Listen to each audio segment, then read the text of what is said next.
How to handle weight gain during pregnancy. I'm going to full disclosure this one. I have no idea because I've not been pregnant, but I do know how to handle weight gain. I do know how to handle muscle loss, lack of fitness. I do know how to handle physiological and mental discomfort that's not in service of recovery. So here we go. Firstly, though, let's just be clear that pregnancy comes with huge hormonal changes and fluctuations that I can't even begin to imagine. Many of the women that I work with say that at certain times of the month, or when they're going through menopause, or while they're pregnant, the hormonal shifts can be really challenging in terms of their recovery. Everybody I speak to says, oh my gosh, last week I was so overly reactive to what people were thinking of me, or I was really feeling down or depressed about something. And in retrospect, I can clearly see that that was premenstrual.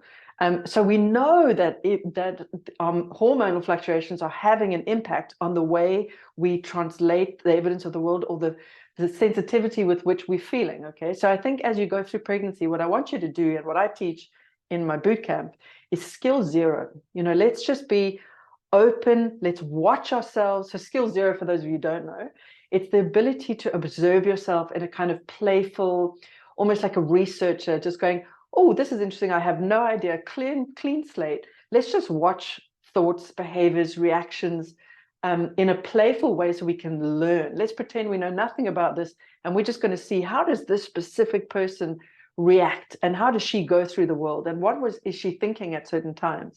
But here's the thing we know is going to happen for sure in pregnancy. Unavoidable. The hormone fluctuations, whether you have them or you don't, or it's bliss or it's awful, we don't know yet. Let's be open. But I know for sure that you're going to gain weight. That must happen in order for you to be pregnant. Obvious, but I'm just saying it so we can be really clear. Factually, you will need to gain weight. So if I was pregnant, what I would probably be doing around this, because I had to use some of these strategies as I went through recovery and felt the intense discomfort of keeping food down, or the intense discomfort of bloating and knowing that I had no way of kind of easily getting rid of that, or the intense discomfort of what if I was going to gain a lot of weight, and actual weight gain, because in life, we have periods of our life where we put on weight. Every winter, I put on a few kilos. Every summer, I lose it again. Now, in the past, putting on a few kilos in winter would have felt like the end of the world, and I would forget that it would all disappear in summer again. But it takes time and the willingness to just go, let's just see, let's just trust. Now, this is the hard bit. It's learning to trust your body. But we need to imagine that your glorious body, and by the way, congrats if you're listening to this and you're pregnant. Your amazing body is saying she must be in a safe enough place for us to get her pregnant, and we're on board, and she must be healthy enough for this to happen, and that's why we're doing it. So good, your body is on board with you, and now I want you to really start to listen like a mother flipper and trust your body. And I want you to playfully look at how you begin to respond as you feel your body changing in a way that maybe in the past you were petrified of. Why? Because it has all these really deep associations of, and this is up to you, I would use my list. I used to feel if I was heavy, I was unattractive, I was unlovable, I was embarrassing, I was lazy, I was not disciplined enough. Like all of those stories that came out of my childhood, I had built into my cells the sense of being horribly not enough if I gained weight. So as I was moving through recovery, and I noticed periods in my life where I gained weight, and this was really challenging for me, in the last year, I've went from being somebody who's extremely fit to somebody who had to kind of stop just about all exercise because I injured my back. And that was so challenging because the physiological change in my body was really quite uncomfortable. And some of it was actual physical discomfort of a change that was new. And some of it was the mental discomfort of what will they think of me now that I'm not strong and fit, and all the things that I've come to associate myself with. My muscles felt like they were atrophying. They probably never did, but boy, it felt like it in comparison to what I had felt before. But remember, a physical change is neither good nor bad. It just is. It's what we make of it in our minds that's important. So here's the work that you'll need to do as you go forward. Firstly, watch. See then if you can get super excited and thankful and grateful for your body's shifts and changes. Because remember, realistically, you're going to gain weight because your body is preparing for you to breastfeed. It's preparing to have lots of fuel on board when you're going to be a young mother. You're going to be a mother of a young little thing, and you're going to be picking it up and moving it around. I mean, I've not had kids of my own, but boy, I went to go look after my sister's twins when they were little kiddies. Man, that was exhausting work. Absolutely just physiologically shattering work. And I wasn't even breastfeeding. I hate to think what my sister was going through, but her amazing body had spent some time during pregnancy storing fat and nutrients in order to give them to the little babies as they were born. And so will yours. So this is an incredible journey, and your reframing all the time is going to be so important. And your ability to really key in and listen to what your body's asking for. Is it full? Is it neutral? Is it hungry? If it's hungry, what is it asking you for? I'm sure those cravings are going to be very specific from what I've heard, but maybe not for everybody.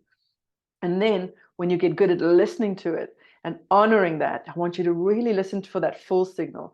And the full signal, I do a whole module on this, but in essence, it's that moment when your body feels safe again, when it switches off the hunger and says, we're good. It's like a deep sigh of relief. And usually when you get there, you can feel it, but it can be very hard for people in recovery to feel that signal because for so long we've been ignoring it or starving it. So it can take a while to get there, but it's cool. You start now. Start with really listening.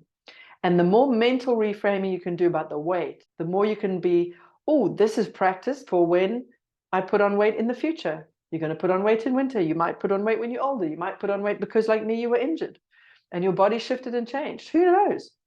There's going to be times in your life where weight gain is coming. And so this is an unbelievable opportunity to get really comfortable mentally at being in the biggest your body will be. So that is an exciting opportunity. And the more you lean into this, the more you really embrace the challenge. And that means when you're feeling all the headworms, all the discomfort, all the self-disgust, if you're feeling that, whatever's coming up for you, the physiological is what it is. You can choose to feel good about that feeling or to feel disgust or revulsion or fear around that feeling. And that's where you've got to do the work. That's when you're pulling those thoughts out of your head. That's when you're letting it go. That's when you're taking deep breaths and remembering it's going to be okay. There'll be a time when it'll be in your body's best interest to actively remove the excess weight, partly because you're going to be looking after and feeding a gorgeous little kitty. So what an incredible thing. And if you could trust your body will guide you back. Your body will take you back to wherever it needs to be. It'll find its Goldilocks zone again. And you just need to be patient and have a lot of trust. And in the meantime, your work is to really listen to the hunger, listen to the fullness, and honor both. Keep checking in, asking your body what it needs, and honoring both as you move through. And if you're feeling particularly emotional, or you're feeling particularly down, or sensitive, or just crying for no reason, that's probably hormones. And you can just watch it playfully and let it go. Because you know what I know for sure about those moments, those very kind of reactive emotional moments where we're like, why am I doing this today? Usually they pass. And in a few days' time, you're back to feeling your normal kind of self and more in control of your emotions, or more calm, or more neutral, or whatever it is that feels good. So just take it one step at a time, lots of big deep breaths. And remember that your story about the weight gain is much more scary than the reality. In fact, it's 99% of the problem. And so that's what I'd be working on. Okay, so we want to work on the physiological, keying into your body's needs. And then you want to work on the mental. I want you to actively confront those beliefs and begin to do the work of turning them around so you can build a better association with the discomfort you're feeling at the actual change in your body. The change is not imagined. The story you have about it, that's totally up to you. I hope that helped. Hi, my name is Helen Bennett. I'm the founder of bulimiafreedom.com. Yes, I struggled with bulimia for 20 years. Yes, what I do now is I help people all over the world break free from the compulsion to binge, eat, and purge.